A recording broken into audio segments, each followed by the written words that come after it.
5 precepts.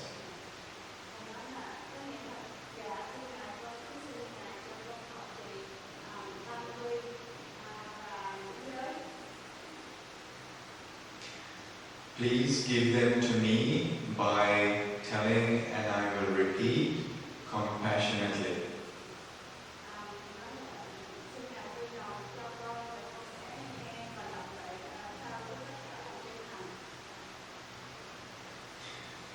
Aham bhante tisaranena saha panchasilam dhammam yajami anugraham gatva silang tetha me bhante anukampam upadaya. So we will do the same for the second time and for the third time.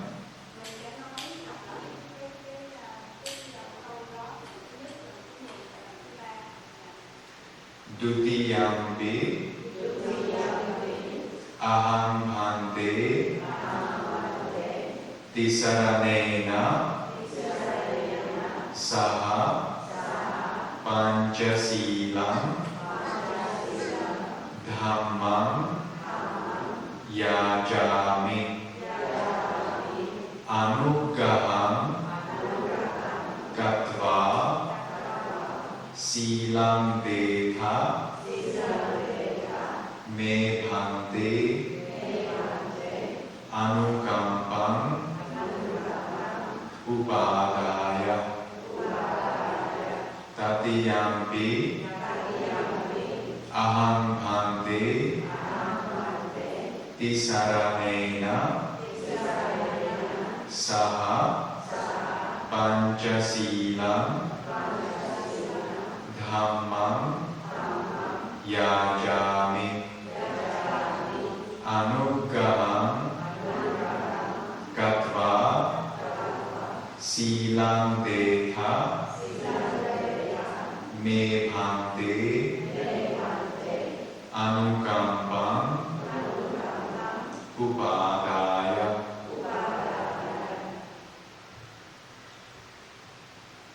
Namo tassa bhagavato arahato samma sambuddhassa.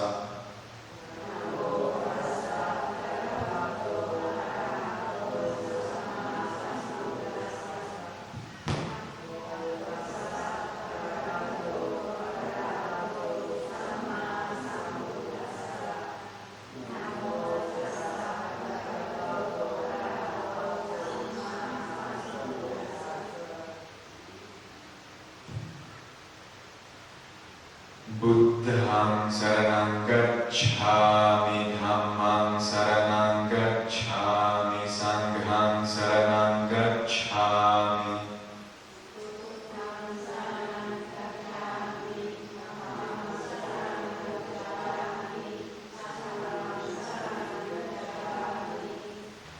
Dutiyampi buddhang saranang gacchami, dutiyampi dhammang saranang gacchami, dutiyampi sanghang saranang gacchami.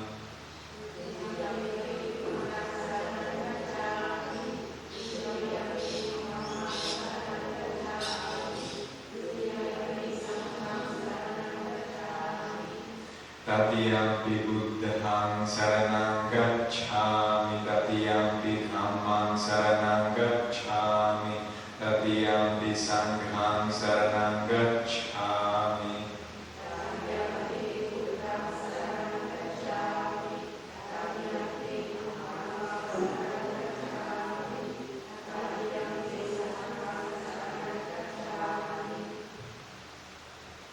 So now I will say that taking refugees or going for refugees is finished, which is in Pali Saranagam and Paripurnam, and you will reply only Aham bhante.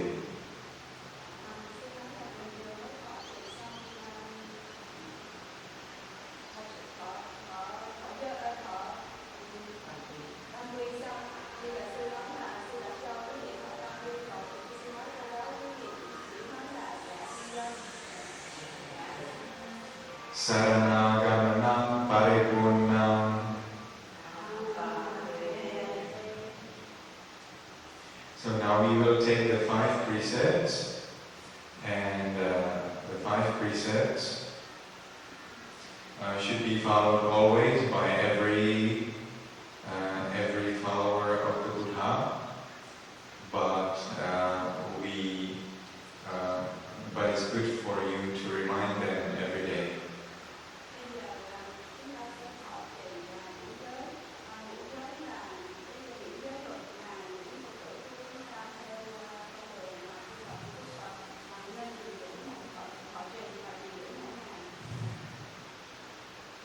So the first one is refraining from killing.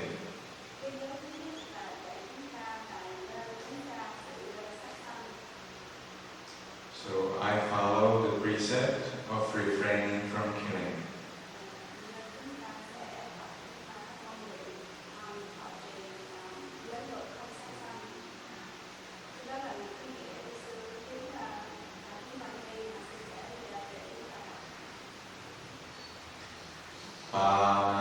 Panatipata, Veramani, Sikkhapadam, Samadhiyami. The second precept is about not stealing. So I follow the precept of refraining from stealing.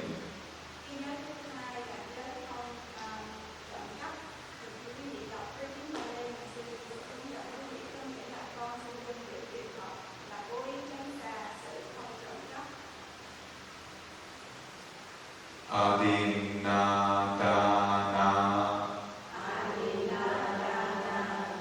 Veramani, Sikkhapadam, Samadhiyami. So the third precept is about refraining from sexual misconduct. So it means I follow the precept of refraining from sexual misconduct.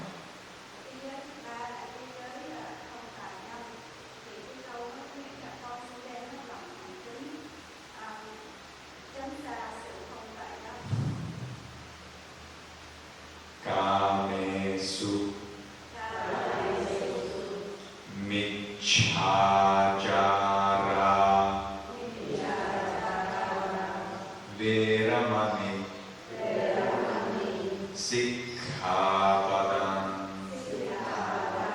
Samadhiyami.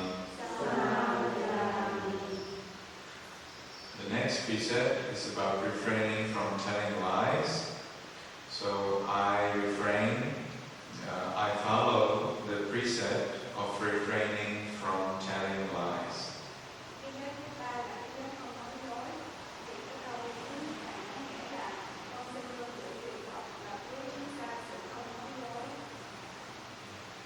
Musavada,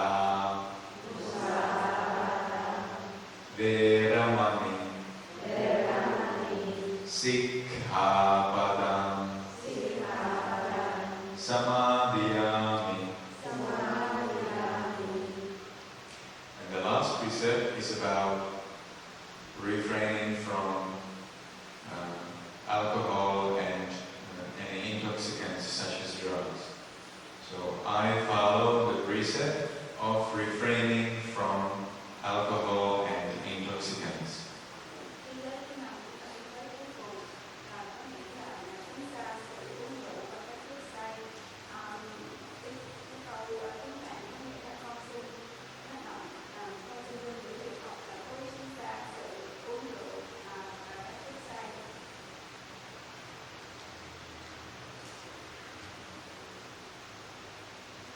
Surameraya, Majja, Pamadatthana, Veramani, Sikkhapadam, Samadhiyami. this point, I will say that these 3 refugees and these 5 precepts should be perfectly followed, and that you should strive hard mindfully, and you will just reply Bhante.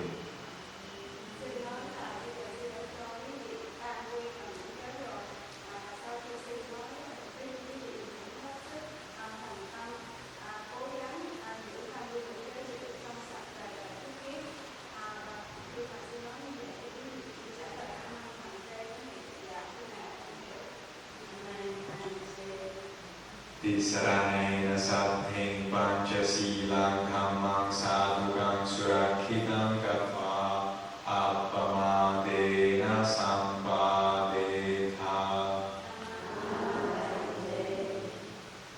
Great.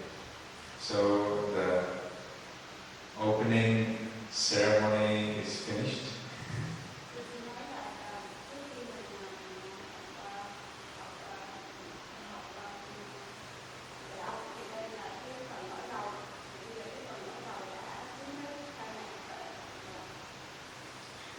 And now I will have to explain to you how is it important to take the 3 refugees and the 5 precepts.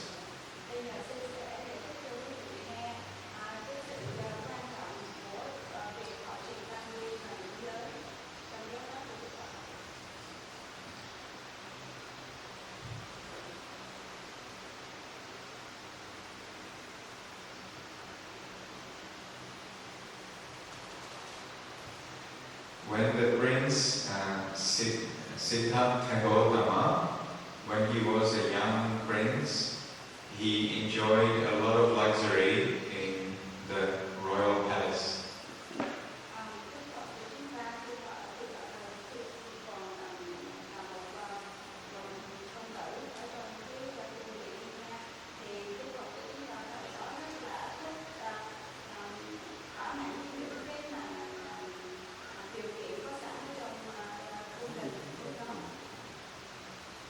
That is because he didn't know that such luxury is impermanent.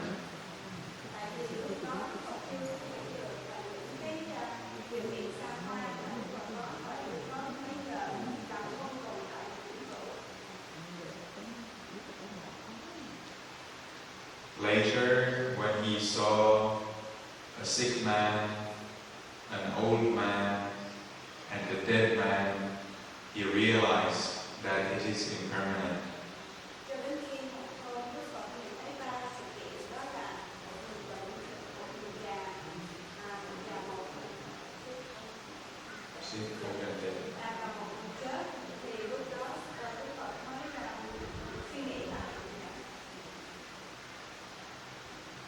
So when he realized that it is impermanent, he didn't want to enjoy it anymore.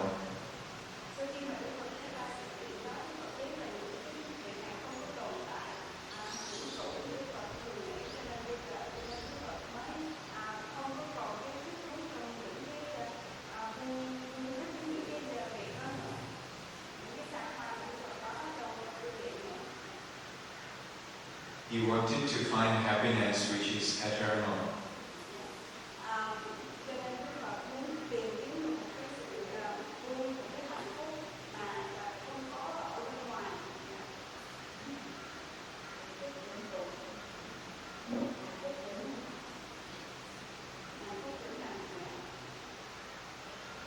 And that's why he left from the royal palace and became an ascetic.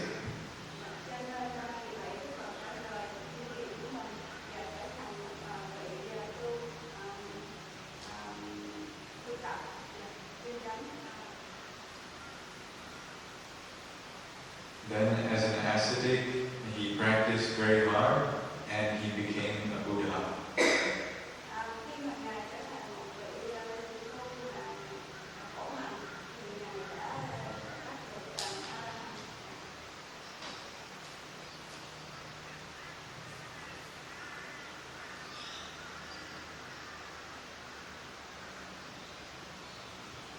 So the Buddha became Buddha in order to get free from suffering.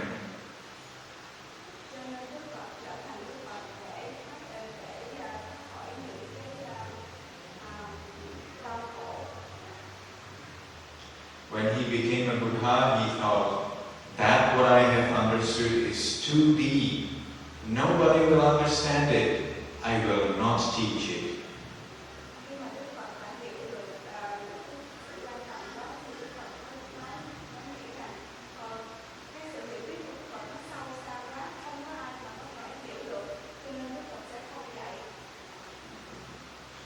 The Buddha decided not to teach anything at all.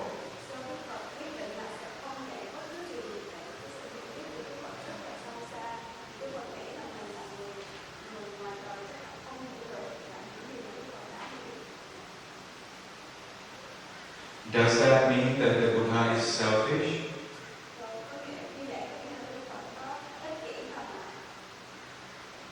It is the other way. The Buddha is compassionate.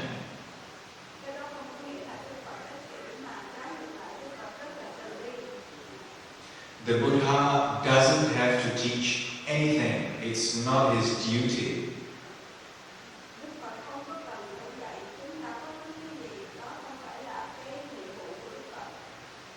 It was because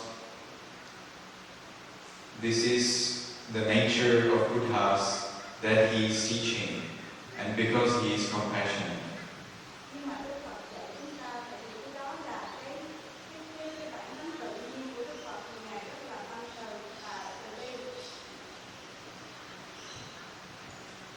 Then the oldest of deities, Brahma, Sahampati, the oldest Brahma, came to the Buddha and pleaded the Buddha to teach.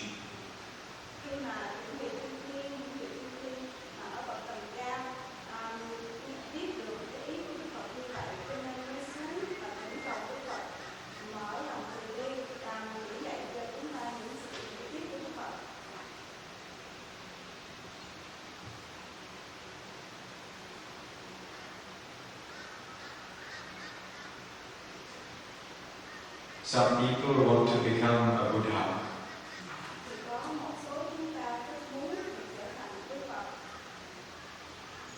Because they think that the others are selfish.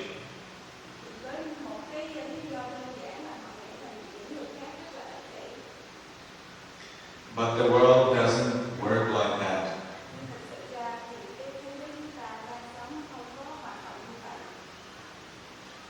When people can teach and when there is the right condition, then they teach.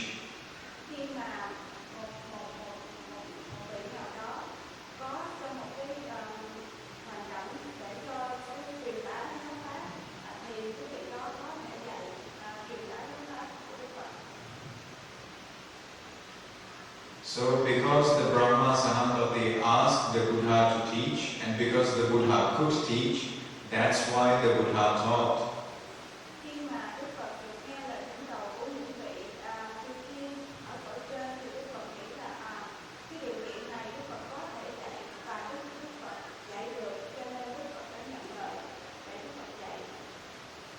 The Buddha didn't have the duty to teach.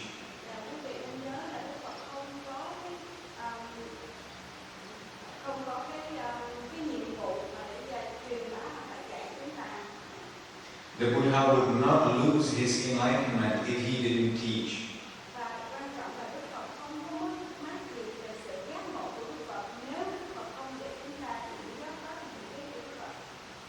The Buddha would not lose his peace if he didn't teach. Peace?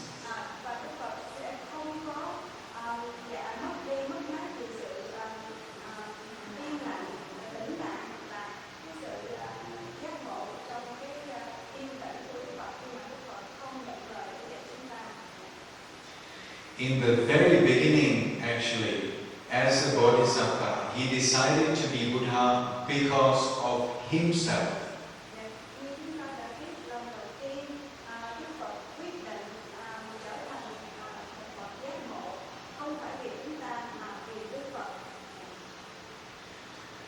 long, long ago, when the Buddha was a bodhisattva,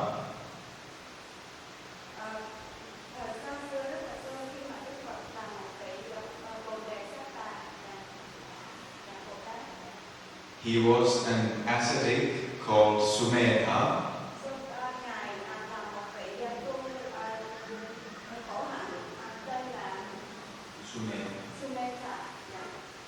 And he met with the Buddha Dipankara.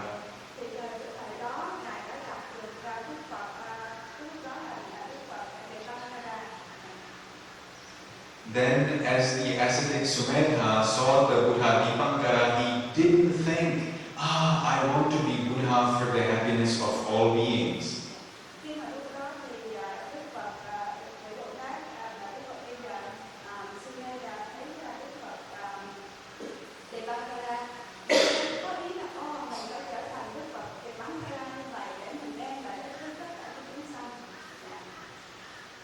Actually, he thought, look at him, he is so gentle, so peaceful, so mindful. I want to be like him.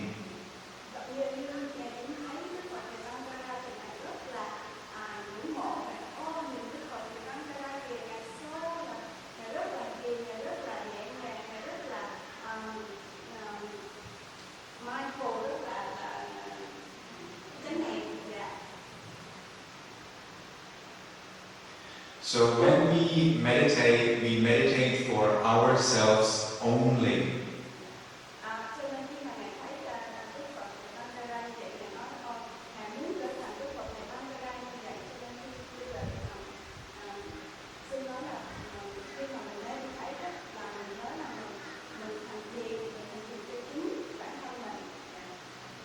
The idea that others will benefit from me is again my benefit.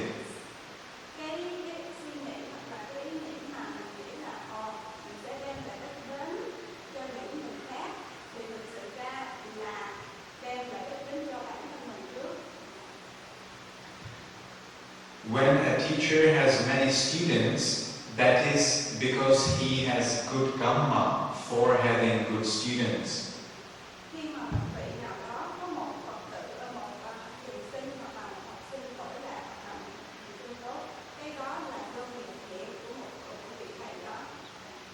A teacher doesn't have many students because he is compassionate, but he has many students because he has good karma.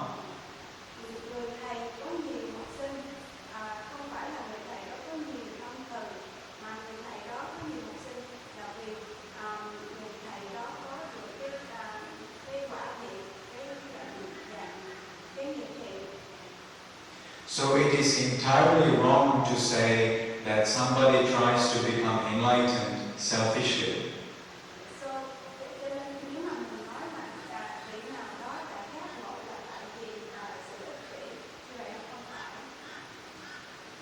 Because enlightenment of everyone brings benefit to others.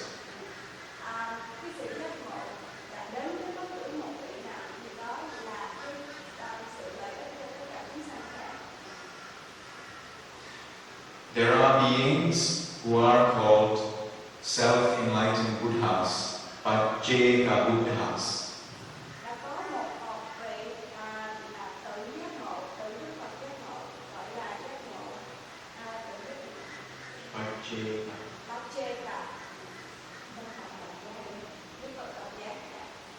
And they cannot teach anything.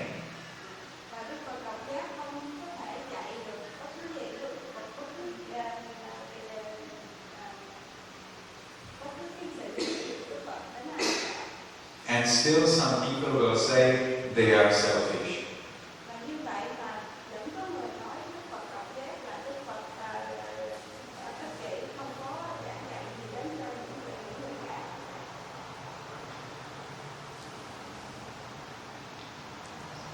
Now in Buddhism there are three kinds of enlightened beings.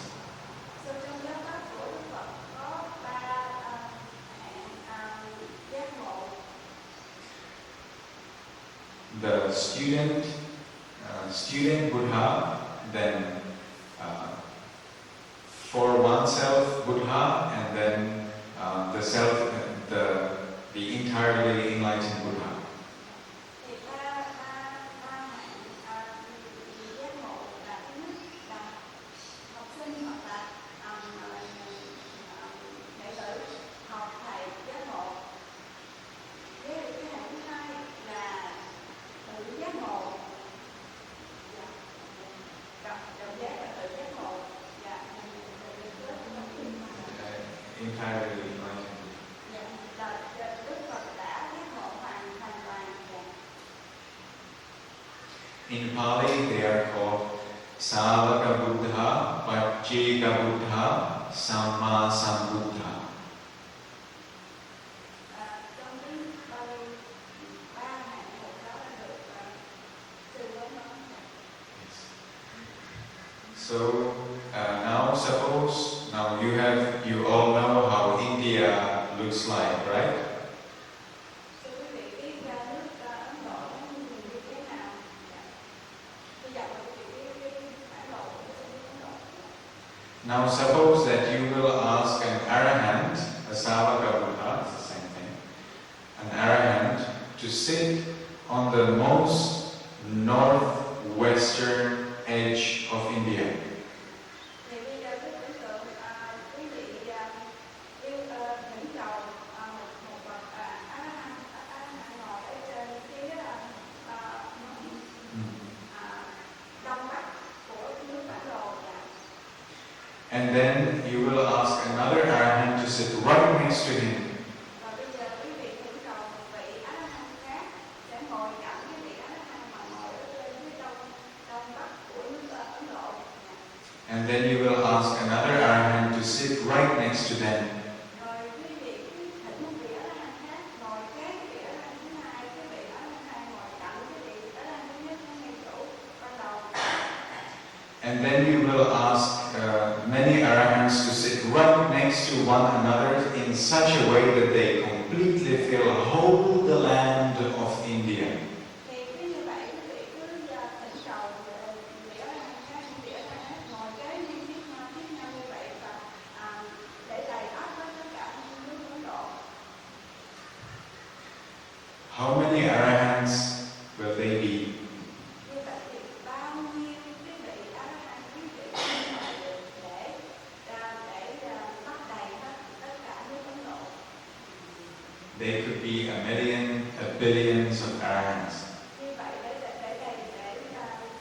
fill up hoặc là để che hết những cái nước Ấn Độ đó thì quý vị phải mời tất cả là hàng trăm, hàng tỷ vị arahant đến.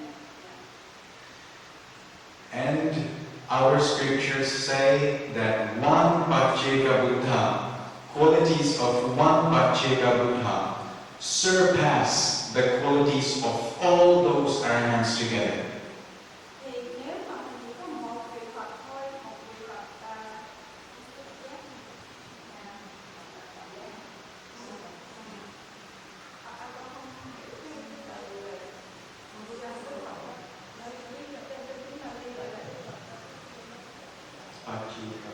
Pajjeka Buddha, nếu chỉ có một cái Đức Phật Pajjeka Buddha với với những cái mà quality khả năng của Đức Phật Pajjeka đắc được thì có thể thay thế 100 tỷ vị arahant mà quý vị muốn mời đến để lấp đầy cái nước Ấn Độ.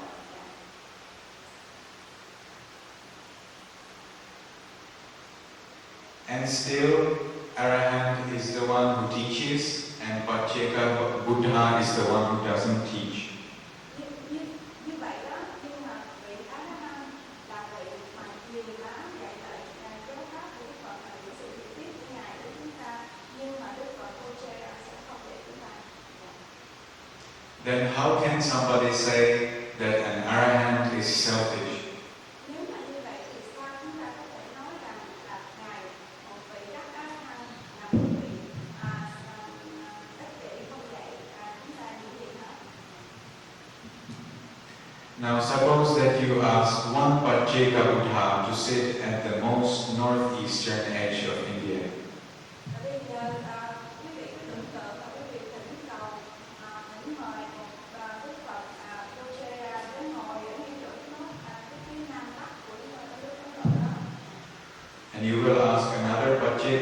Buddha to sit right next to him. Rồi quý vị mời một vị Phật khác, Đức Phật Pochera ngồi cạnh Đức Phật Pochera ban đầu. And then you ask another Pacheka Buddha to sit right next to them. Và cứ tiếp tục như vậy, quý vị cứ mời Đức Phật khác ngồi tiếp. And you will ask many Pacheka Buddhas to sit one next to another so that they fill whole the land of India. Sau như vậy, quý vị cứ tiếp tục thỉnh mời những Đức Phật khác, Pochera khác ngồi kế đến khi nào mà đầy đủ tất cả Đức Phật mà có thể khỏa lấp hết tất cả đất nước của Ấn Độ. And one Samma Sambuddha, the qualities of one Samma Sambuddha are better, higher than all those Pacheka Buddhas together. Thì bây giờ mình đã có Đức Phật Pochera rồi, bây giờ nếu mà một cái vị Đức Phật khác là Đức Phật Samma Sambuddha là Đức Phật chánh đẳng giác, thì nếu mà quý vị có được một Đức Phật chánh đẳng giác thì những cái mà yếu tố hoặc là những cái đức hạnh của Đức Phật chánh đẳng giác đó, có thể thay thế 1 triệu 1 tỷ cái đức hạnh của Đức Phật đẳng giác. So that is why the Buddha's qualities are unthinkable. Như vậy thì quý vị có thể thấy được rằng là cái đức hạnh giới độ của Đức Phật chánh đẳng giác là không thể đến được, không thể suy nghĩ tới được, nó vô lượng vô biên. Those who want to become Buddha, it is good for them. Cho nên những quý vị nào hay những ai mà có tác ý muốn trở thành Đức Phật thì rất là một tác ý tốt cho quý vị đó, cho một cái người đó. And it is good for many other beings also. Và không những chỉ tốt cho cái người đó, cái vị đó mà đem lại lợi ích cho tất cả những chúng sinh khác. But it is not appropriate to say that arahants are selfish. Cho nên thật là không đúng hoặc là thật là sai nếu chúng ta nghĩ rằng hoặc là nói rằng vị A-la-hán là một vị ích kỷ, không giảng dạy chúng ta. When we take the refuge in the Buddha, Dhamma, Sangha, we take it because we are going to follow something very dangerous. Cho nên khi mà chúng ta thọ hoặc là nguyện giữ năm quy và ngũ giới thì cái đó là cái tác ý, cái ý nguyện rất là nguy hiểm. And what is it dangerous? We are going to let go of all greed, hatred, and ignorance. Thì tại sao là nguy hiểm? Nó nguy hiểm một cái là khi mà quý vị thọ và tác ý hoặc tam quy ngũ giới, nguy hiểm cái là quý vị sẽ bỏ đi tham sân si. Cái đó là nguy hiểm đó, là sự nói.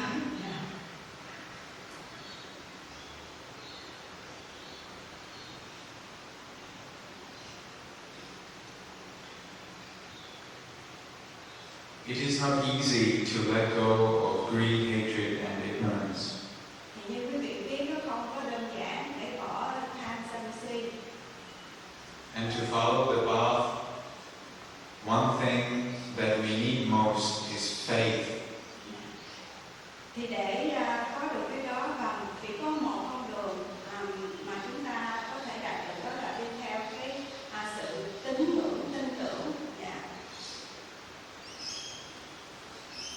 Through billions of lives, we were developing greed, hatred, and ignorance, and now we are going to let go of all of them. Thì theo cái cuộc sống tham sân si thì bây giờ chúng ta sẽ học và để lường bỏ những cái tham sân si. Through billions of lives, we cherished greed, hatred, and ignorance, and now we are going to discard them altogether. Thì chúng ta đã sanh tử luân hồi biết bao nhiêu là tiền kiếp, biết bao nhiêu là kiếp rồi, thì chúng ta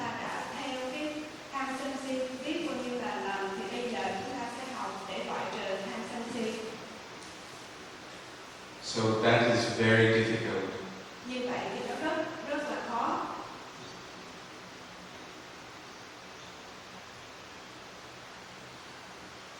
Because it is difficult, we take the refuge in Buddha, Dhamma, Sangha so that they can lead us easily. Vì cái sự khó đó thì tham sân si đã ăn sâu trong cái kiếp sống con người của chúng ta, cho nên để giúp chúng ta có thể loại bỏ được tham sân si, vì vậy chúng ta nên cần phải thọ trì tam quy cần ngũ giới.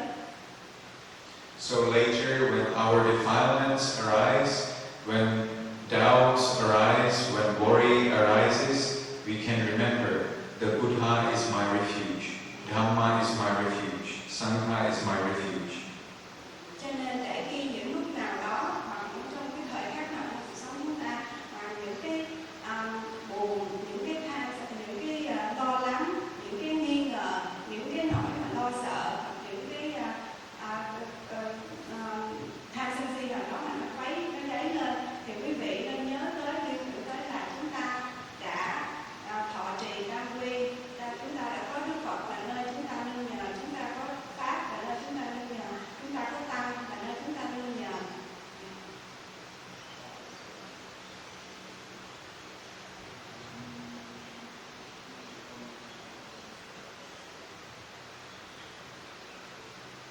Sometimes there are wars in heavens.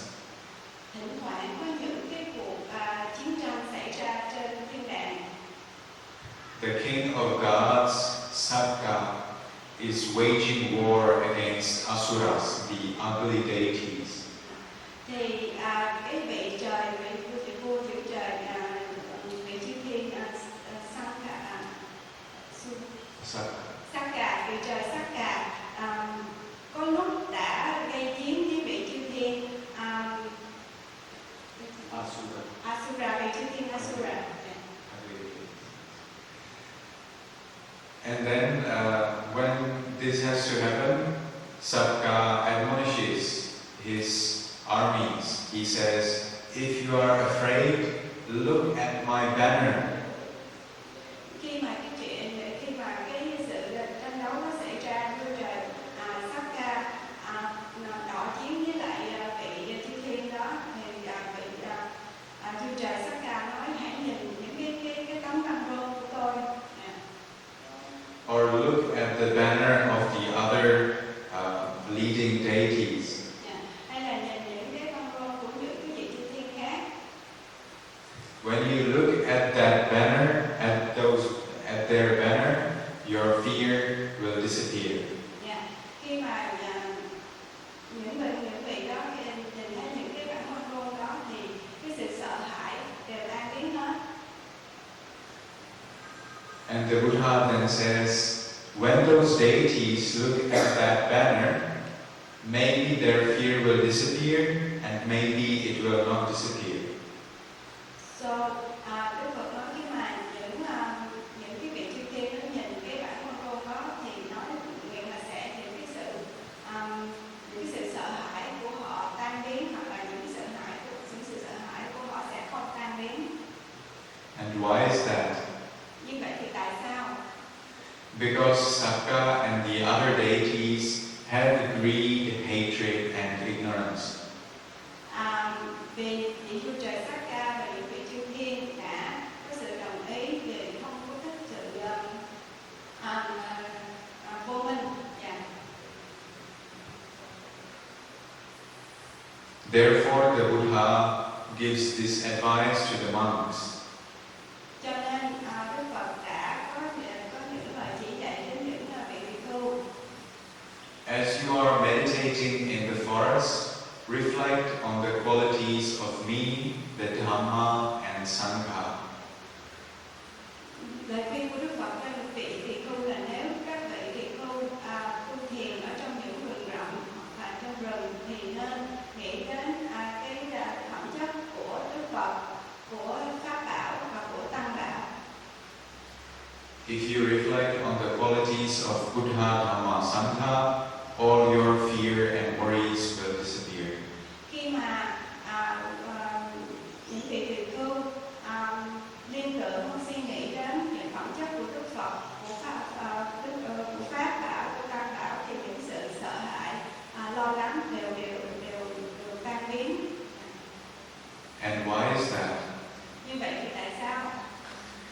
Because the Buddha has no greed at all, no hatred at all, no ignorance at all. Là tại vì những phẩm hạnh của Đức Phật là không có tham sân si.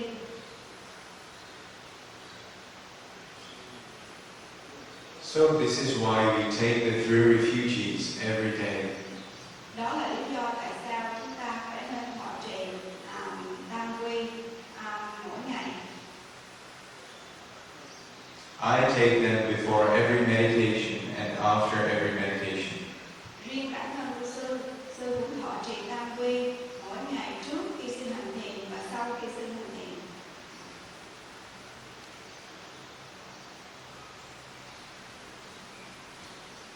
When the faith is sufficiently established, we can continue in the practice.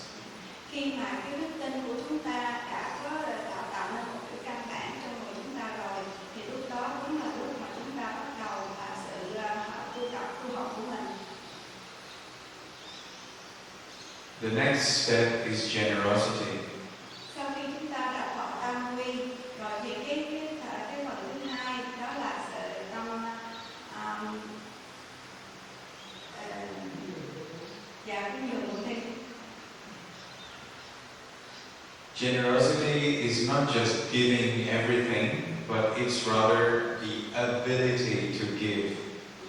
Khi mà chúng ta nói cúng dường, bố thí, không phải là cái khả năng chúng ta có bao nhiêu chúng ta cho hết, nhưng mà có ý nghĩa là cái tâm để xả cái tâm bố thí quan trọng hơn. And giving is done with wisdom. Khi mà chúng ta bố thí mà chúng ta có trí tuệ thì cái việc bố thí đó có trí tuệ ở trong đó. So we do not give something that we really need. Cho nên chúng ta không có bố thí những gì mà chúng ta rất là cần. For example, even the Bodhisattva himself would not allow his enemies to kill him. Như vậy cho nên chính Đức Phật cũng không cho phép những người mà không thích Đức Phật hay những cái kẻ thù của Đức Phật giết cái bản thân của Đức Phật.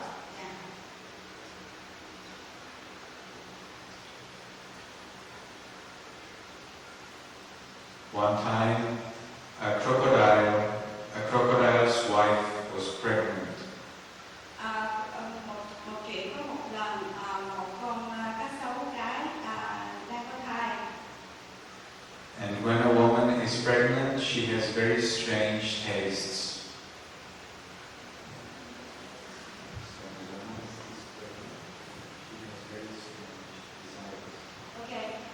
Thì có một người phụ nữ cũng đang có thai và cô ta có một cái sự thèm thuồng rất là kỳ lạ. So this crocodile's wife Cho nên cái con cá sấu cái này created a desire for the heart of the monkey who was actually the Bodhisattva.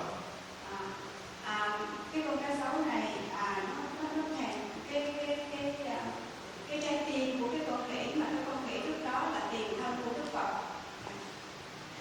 So she told to her husband, "Oh dear husband, either I get the heart of that monkey or I'll die."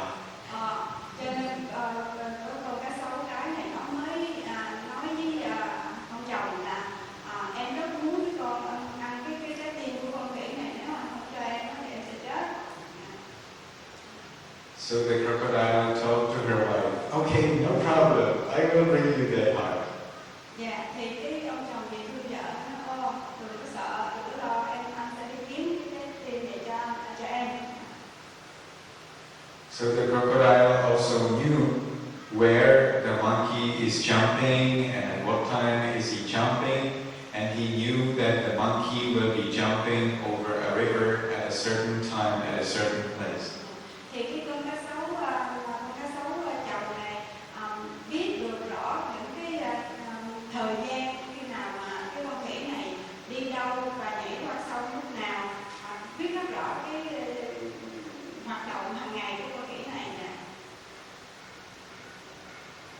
So the crocodile would dive in the water right in front of the place from which the monkey was supposed to jump from.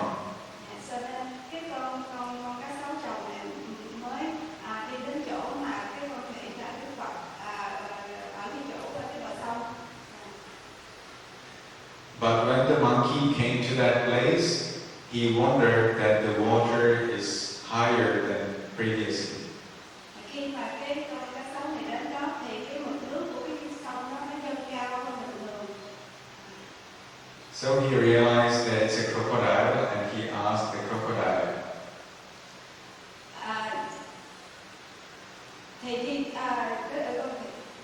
Con khỉ thấy con cá sấu chồng ở đó thì con khỉ mới hỏi. And the crocodile, of course, revealed himself. Nhưng mà dĩ nhiên là con cá sấu chồng không có chấp nhận. So the monkey asked the crocodile to open his mouth so that the monkey will jump right inside the mouth. Cho nên con khỉ mới nói cho con cá sấu chồng là hãy mở miệng ra và ta sẽ nhảy vô trong miệng của ngươi. But instead, the monkey jumped over that mouth and escaped away. Thì dĩ nhiên con khỉ nó sẽ không nhảy vô trong miệng của con cá sấu chồng mà nó đã nhảy đi qua khỏi để thoát thân. So here you can see that giving is done with wisdom. Như vậy cái mẫu chuyện đó để cho quý vị thấy là khi mà chúng ta bố thí với trí tuệ. At another occasion, Bodhisattva was a rich prince. Và cũng một chuyện khác vào thời Đức Phật từng là một hoàng tử rất là giàu có. And he had his brothers, and with brothers they went outside to look around. Và hoàng tử cũng có một người anh thì hoàng tử thì anh đi ra ngoài. They came up on a hill, Thì đi ra ngoài đến một cái ngọn đồi. and from the hill, when they looked down, they saw a tigress or a female tiger. Thì khi họ đến đỉnh của ngọn đồi thì họ nhìn xuống thì họ thấy một cái con cọp cái. They saw that female tiger together with her cubs. Thì họ thấy con cọp cái đó đang ở với những cái con của mình. And they knew that the female tiger and the cubs are very famished, hungry, and that they will certainly die soon. Thì Đức Phật và người anh mình thấy cái con cọp với những cái con đó thì đang trong tình trạng rất là đói và những con cọp này sẽ chết rất là gần. And the Bodhisattva also realized that the female tiger will actually eat her cubs. Vì quá đói cho nên Đức Phật thấy là con cọp mẹ nó quá đói đến nỗi là nó sẽ sẵn sàng ăn những cái đứa con của mình. So he dismissed his brothers. Cho nên Đức Phật thấy vậy, Đức Phật mới nói người anh của Đức Phật đi chỗ khác. When his brothers went away, he jumped off the hill. Khi mà anh của Đức Phật đã đi rồi thì Đức Phật nhảy xuống cái đồi đó. When he fell on the ground, nothing happened to him. Mà khi đã té xuống thì không có chuyện gì xảy ra với Đức Phật hết. And the female tiger also didn't attack him at all. Và ngạc nhiên thay, lạ kỳ thay là cái con cọp mẹ nó là không tấn công hoặc cũng không ăn lại Đức Phật trong lúc đó. So he took a stick and he stabbed himself into his neck. Rồi sau đó thấy Đức Phật thấy là con cọp mẹ không có làm hại gì đến mình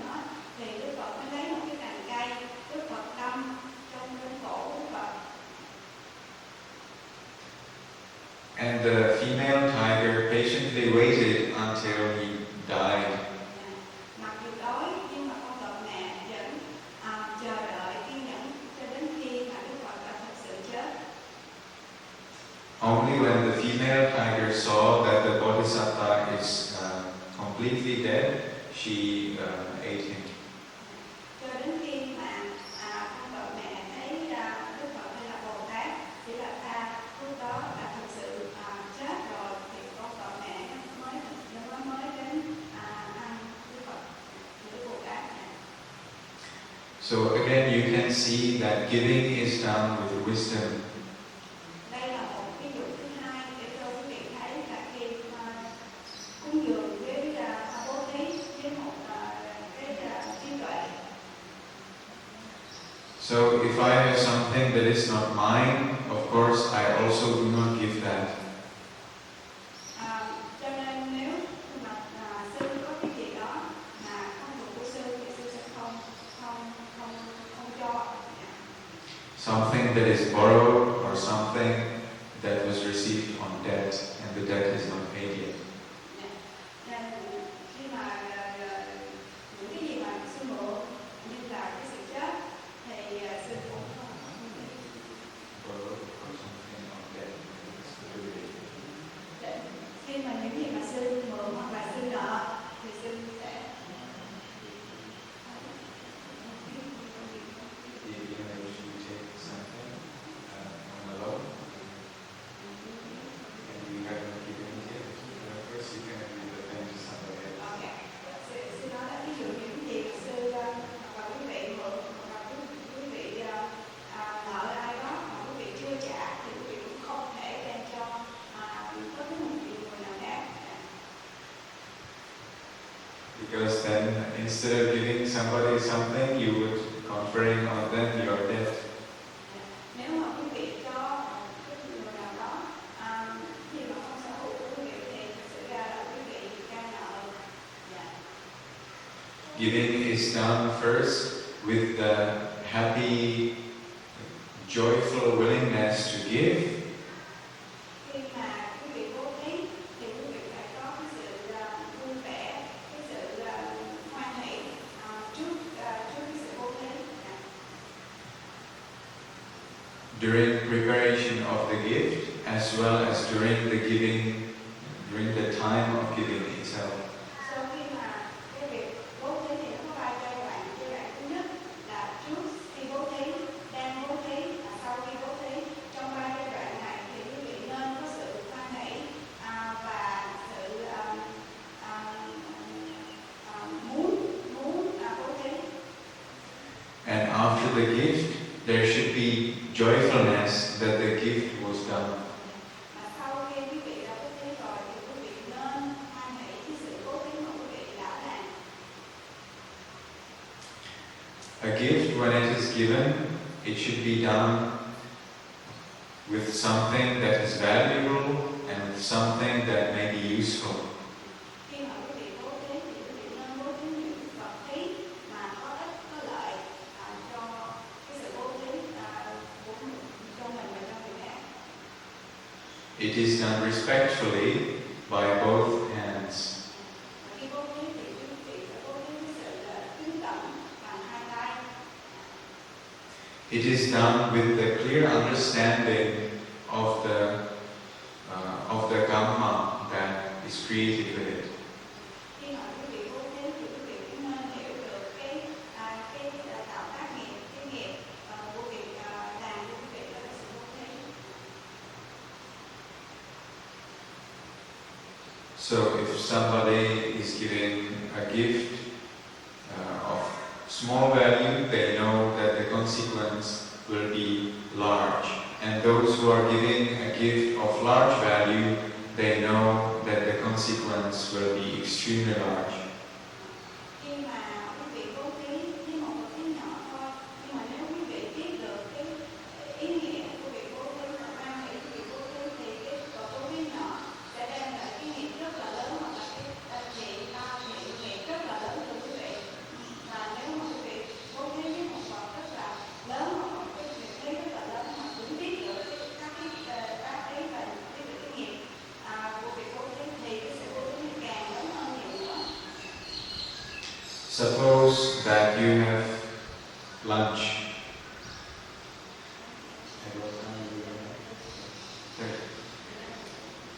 Suppose that you have lunch. Ví dụ như quý vị sẽ đi ăn hoặc là đang ăn lunch.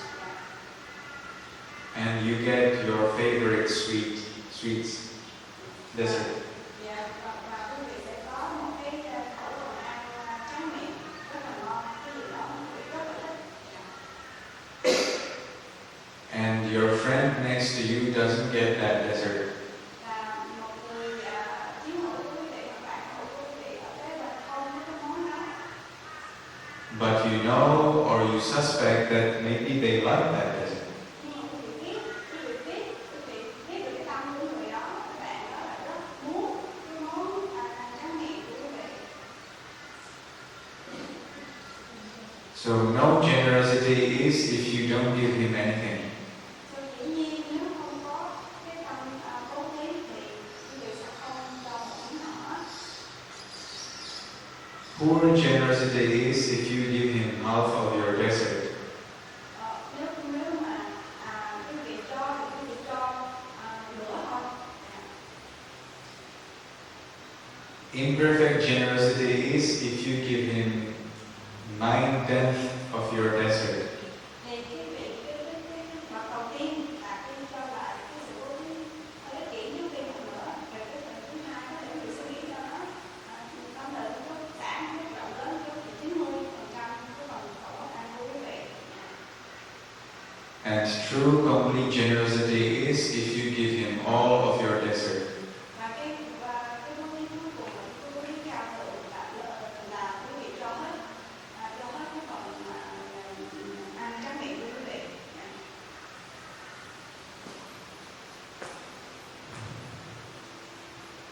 Generosity during eating, if you have anybody nearby, is easy to practice. Việc bố thí trong sự ăn, nếu việc có ai ở cạnh quý vị thì cái việc bố thí đó rất là dễ dàng để thực hành. And it is perhaps one of the best opportunities to practice generosity. Thì bố thí học cách bố thí trong cái việc ăn là một sự bố thí tuyệt đẹp nhất để thực hành.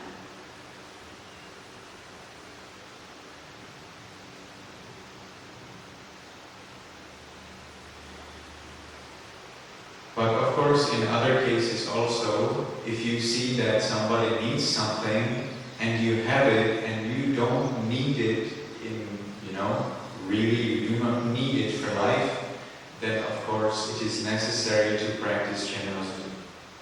Nhưng mà cũng trong trường hợp quý vị biết được ai đó cần cái vật của quý vị, thực sự cần mà quý vị không cần đến nó thì cũng là một trường hợp cho quý vị tập cái tính xả bỏ cái tính bố thí của mình.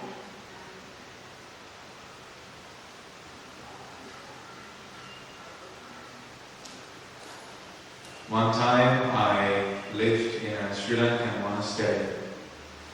Có một lần sư đã từng sống ở trong một cái chùa ở bên Sri Lanka.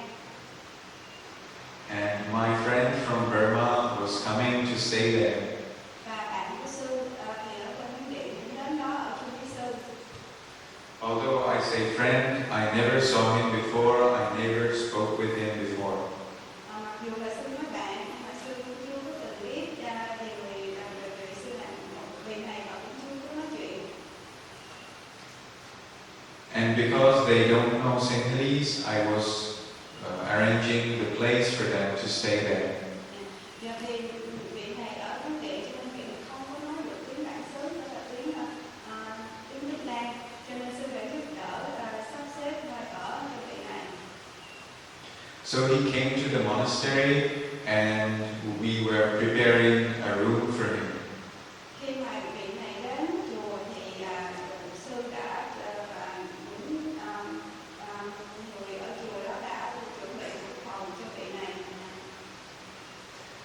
We came to his new room and we were checking.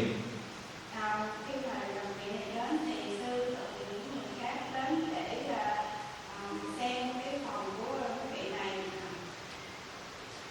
saw that he has no bed. Và sư biết được là vị này không có cái giường trong phòng.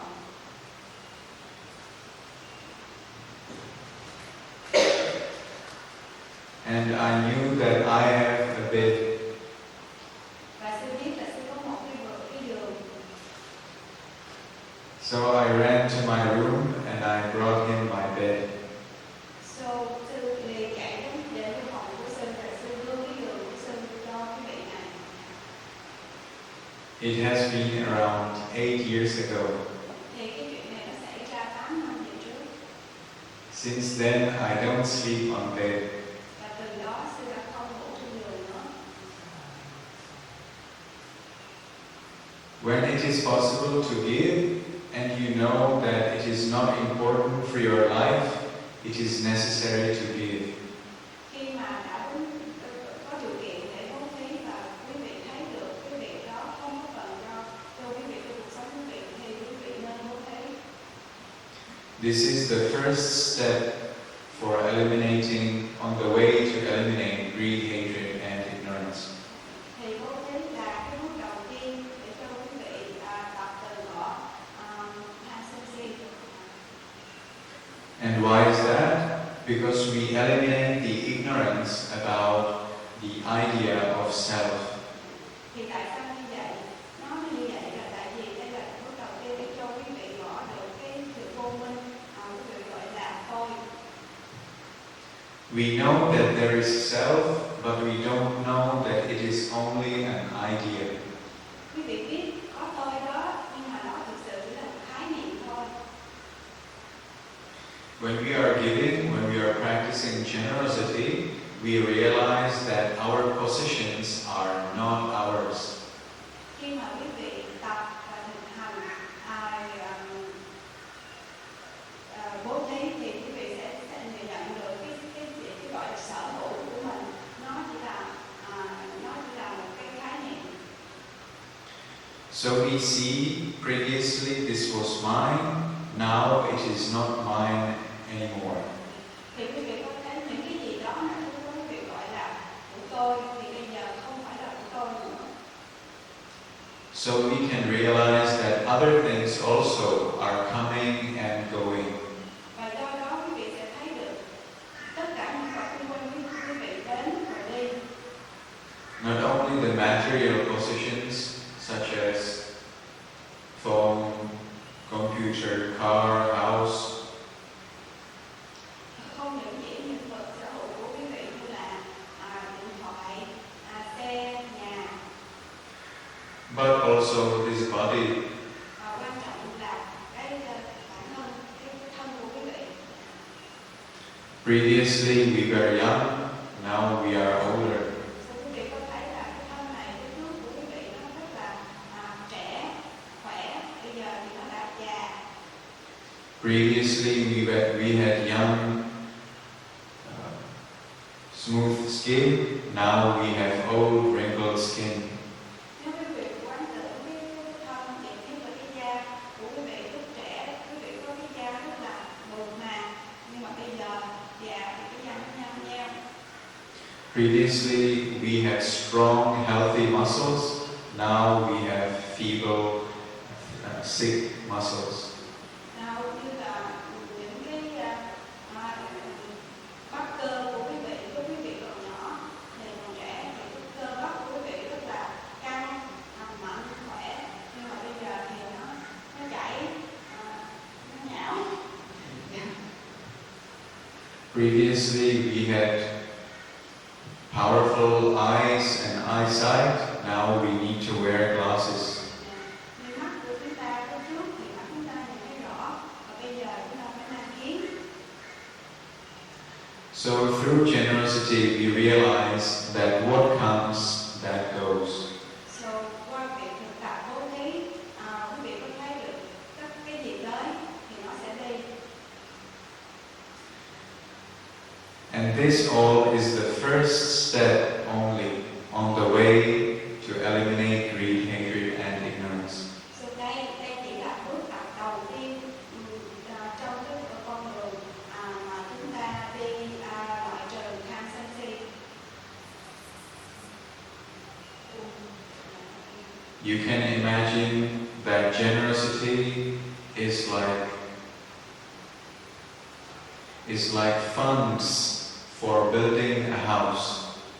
Sư quý vị có thể thấy là tập luyện học tập cái tấm bố thí như là một cái nền tảng cơ bản của việc xây nhà.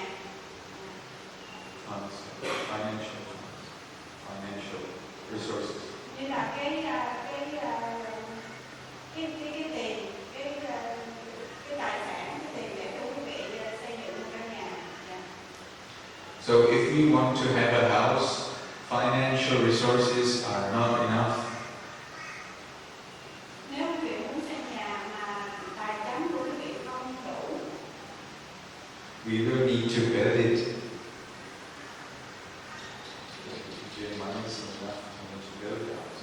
and quý vị muốn xây căn nhà. So when we build a house, let's suppose that we start with the floor. Nếu mà quý vị xây nhà thì mình bắt đầu từ cái nền trước. And then when we have floor very good, nice and neat, we can build the walls. Khi mà cái nền nó đã được cứng cáp thì nên chúng ta có thể xây cái bức tường. While we are building the walls, we need to still check the floor that it is all right. Mặc dù là chúng ta đã xây đến những cái bức tường nhưng mà chúng ta vẫn phải đi lại để check coi cái nền nhà có còn vững chắc hay không. We need to build the floor and walls as perfect as possible. Cho nên để có một cái nhà tốt chúng ta phải xây dựng cái nền và những bức tường thật là vững chắc. Và chúng ta có thể.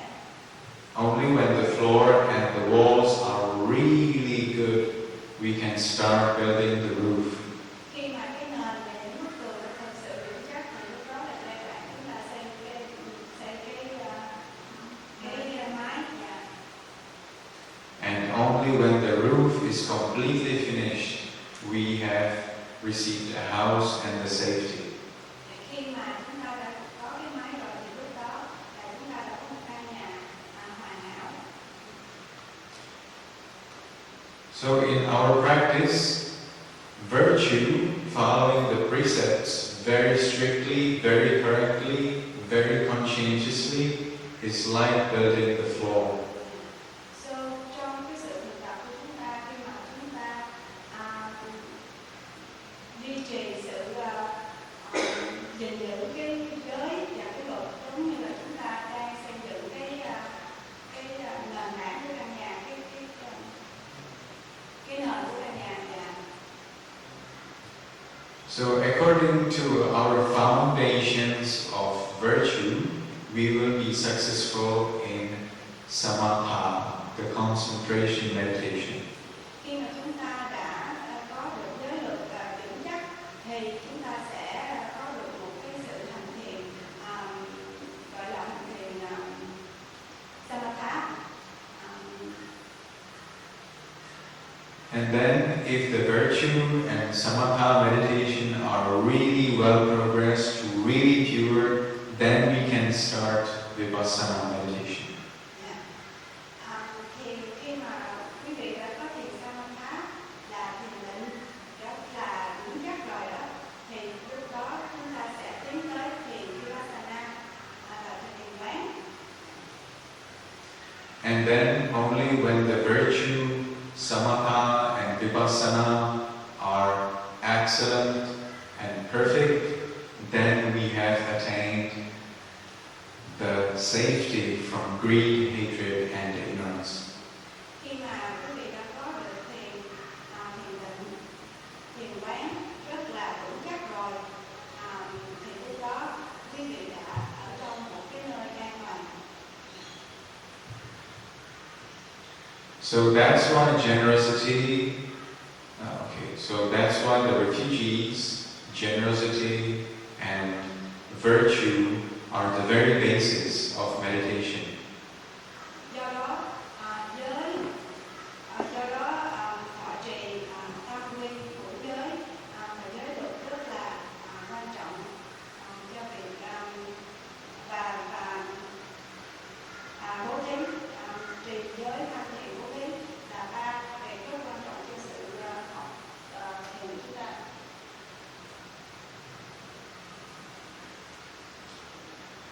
So that's why we take refugees and the 5 precepts in the beginning. Đó là lý do tại sao sư cho giới là cho quý vị thọ giới, thọ luật, thọ tam quy và ngũ giới lúc ban đầu ngày hôm nay. When we are generous, we understand that things are not our possession. Khi mà chúng ta hiểu được sự bố thí thì chúng ta hiểu được những vật xung quanh không phải là của mình. We let go of the material mind. Và chúng ta sẽ xả bỏ những cái vật chất gọi là của mình. When we follow virtue, the precepts, we let go of our habits. Khi mà chúng ta hiểu và thực tập giới thì chúng ta xả bỏ những cái thói quen cũ của mình. Before I killed mosquitoes, now I don't kill mosquitoes. Ví dụ như sư thường lúc trước thì sư giết mấy con muỗi, bây giờ sư không giết muỗi nữa. Before I was a thief, now I am no more thief. Thì lúc sư lúc trước sư từng ăn cắp, bây giờ sư không ăn cắp nữa. Before I was an adulterer, now I am no more adulterer. Ví dụ như chúng ta nói là chúng ta đã thường tà dâm lúc trước thì bây giờ chúng ta không tà dâm nữa. Before I was a liar, now I am not a liar. Ví dụ chúng ta thường đã nói dối thì bây giờ chúng ta không nói dối nữa. Before I was a drunkard, now I am no more drunkard. Nếu chúng ta đã từng uống rượu, thích những cái chất say thì bây giờ chúng ta không uống rượu mà không sử dụng những chất say nữa. And with other bad habits, it's the same.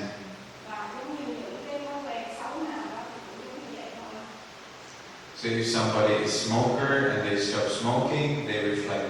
Before I was a smoker, now I am a non-smoker.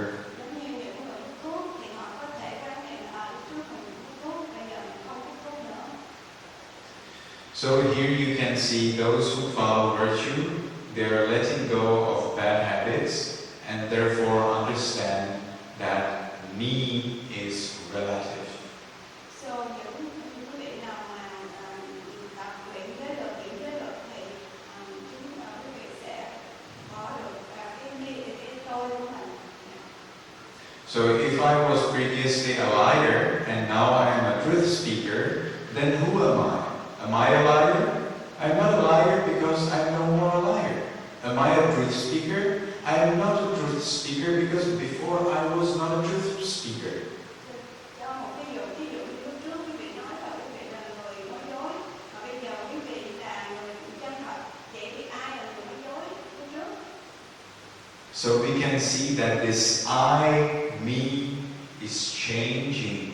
So do qua ví dụ đó quý vị có thể thấy là cái tôi nó thay đổi.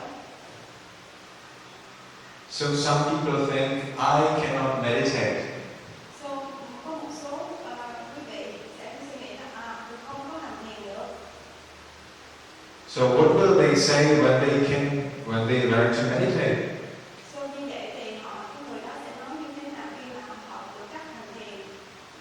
It is not true that they cannot meditate, and it is not true that they can meditate. Nó thực sự ra thì nó không có đúng là cái người đó không hành thiền được, hoặc là cái người đó hành thiền được. It was not possible for them to meditate because of conditions, and it is possible for them to meditate because of conditions. Nhưng cái ở đây là họ không hành thiền được tại vì họ không có trong cái điều kiện để hành thiền, và bây giờ họ hành thiền được là tại vì họ ở trong cái điều kiện họ có thể hành thiền được. So we are neither one way or another way. So chúng ta không ở trong hoàn cảnh này mà cũng không ở trong hoàn cảnh kia. All what is about us is conditioned. Cho tất cả những gì chúng ta có là điều kiện. Therefore, we should never be angry with evil persons. Cho nên vì vậy chúng ta đừng có bao giờ có những cái tâm sân đối với những người không tốt, những người xấu. Because they are not evil. Thực sự ra họ không phải là người xấu. They do evil because of conditions. Họ làm những điều xấu tại vì họ ở trong cái hoàn cảnh để họ có thể làm được điều xấu. Later, when the conditions are not there, they will be good persons. Nhưng mà về sau nếu mà họ ở trong cái hoàn cảnh mà họ có thể làm điều tốt được thì họ sẽ không làm điều xấu nữa. Some people's condition may be material, some may be karma, some may be mental. Thì họ cũng có thể như điều kiện có thể là họ do cái nghiệp của họ, do cái tinh thần của họ. Nobody is permanently evil.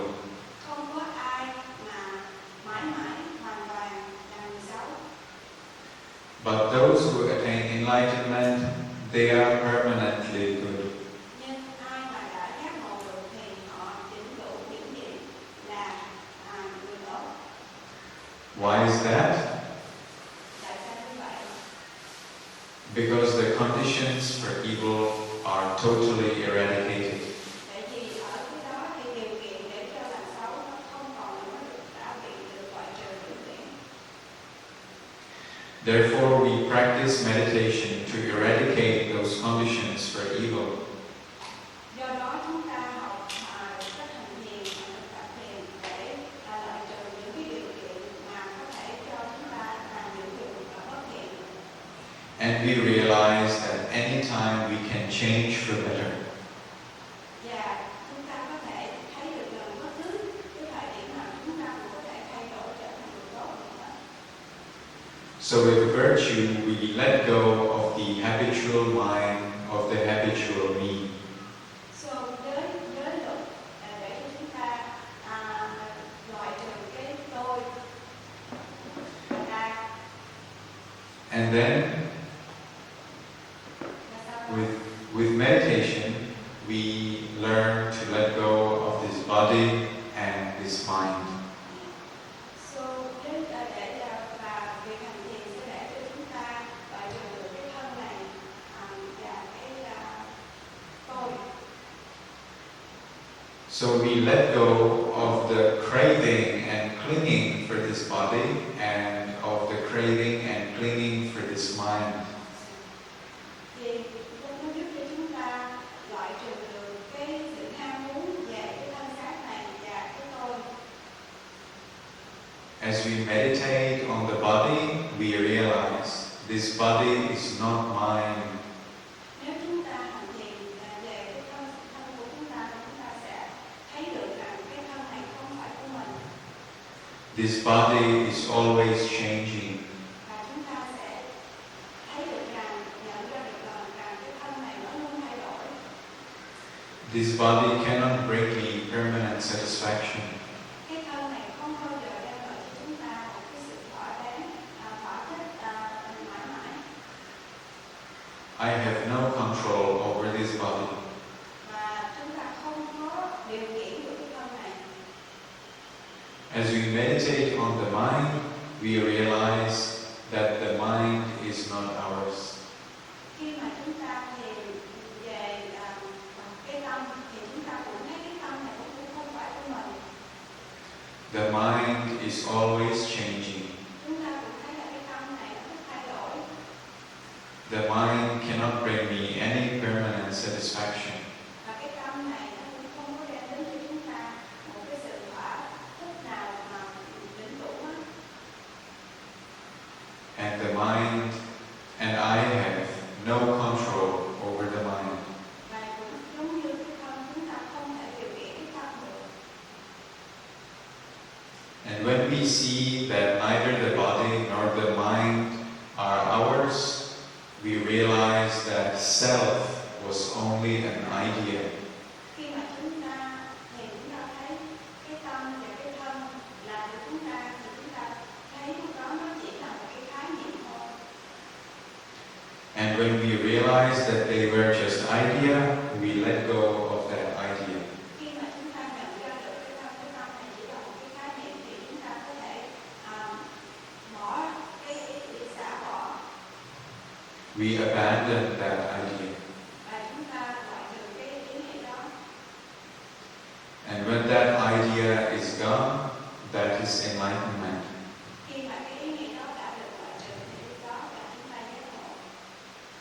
Without the idea of self, there is no need to kill, to steal, and so on.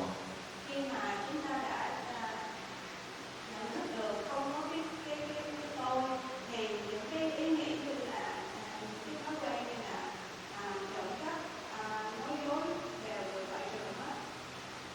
Without the idea of self, there is no need to be greedy or to be angry. Nếu mà chúng ta đã nhận ra không có cái tôi, không có cái gì mà để chúng ta phải cần sân si, To be greedy or to be angry.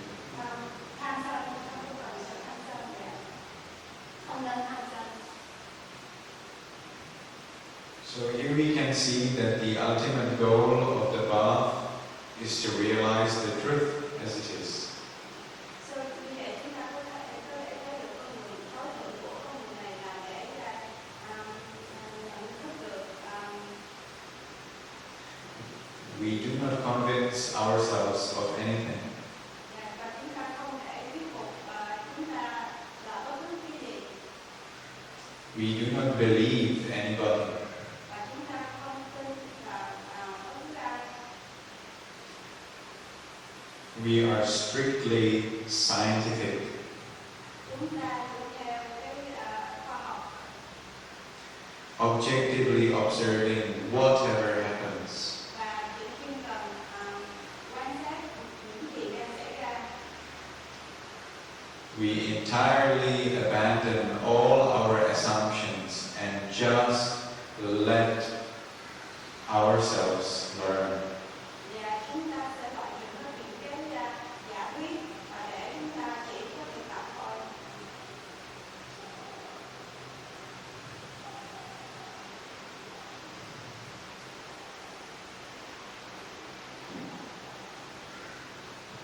Okay, so this was the introduction for the purpose and meaning of meditation. Sau đây là cái sự giới thiệu về ý nghĩa của sự hành thiền. We have met here for a meditation course, So chúng ta đến đây để có một khóa học thiền. and today I will explain how to meditate and some more details about meditation. So ngày hôm nay sư sẽ giải thích và chỉ về cái phương pháp hành thiền. 2 days are not enough to get free from greed, hatred, and ignorance. Trong 2 ngày này sẽ không đủ thời gian để chúng ta loại trừ tham sân si. But they are enough for an interesting introduction. Nhưng đủ thời gian để cho chúng ta tìm hiểu tham khảo về giới thiệu ý nghĩa của hành thiền. So you can take this as a little workshop where you can try various things and learn what are the possibilities. Thì quý vị cũng có thể thấy đây là cơ hội để cho quý vị tham khảo, tìm hiểu thêm cái phương pháp hành thiền. I will also explain how to make use of the different ways of meditation in your daily life. Thì sư cũng sẽ hướng dẫn chỉ cho quý vị cách hành thiền trong cuộc sống hàng ngày của quý vị.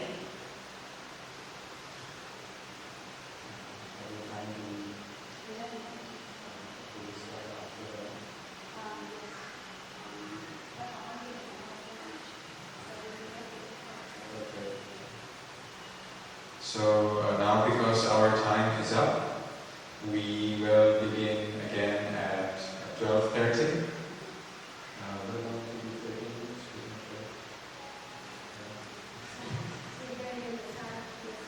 Okay.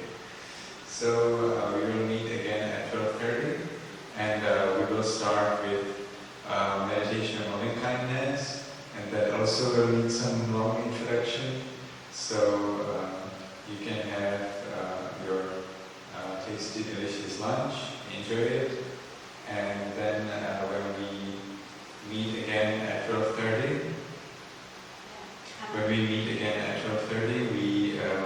we will talk about loving kindness meditation.